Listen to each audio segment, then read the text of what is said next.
Bancada CNRT ho Fretilin entende malu no hakarka avança candidato na ida ba votação comissário Fon Kakniang. Antes ne Parlamento Nacional agenda ona eleição ba comissário Fon Kak ba da rua Kniang, mas bem na fatin lá ia consenso entre bancada governo e bancada oposição.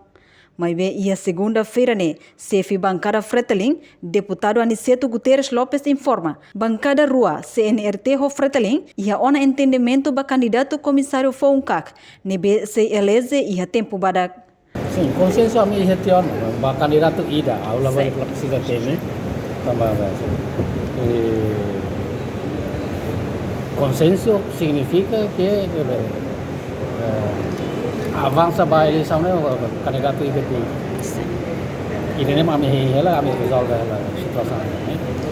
Lili bancada CNRT tenta hela para urusan candidato ida di ba avança ba votação. Entre candidato ruane depende ida det? Sim, ida di. Ami itu na bancada outro itu na entendimento ba candidato ida.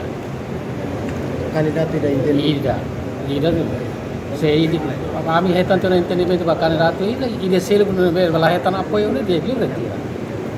Memang kami usaha. Candidato si Ruan. Nah, ne haula bala.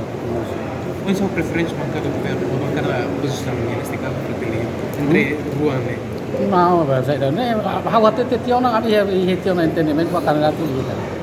Significa que o governo apresenta fila para candidato ida consenso.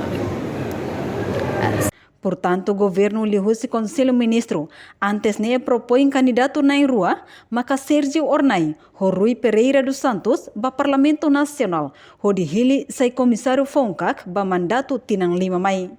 Reportagem Melda Fátima Televisão Timor Post. Janela informação ba Emma Hoto. Atu atena informação atual diagliu kita halua. Haneha botão subscribe, like, halo comentário no faz botão ba media social Hoto.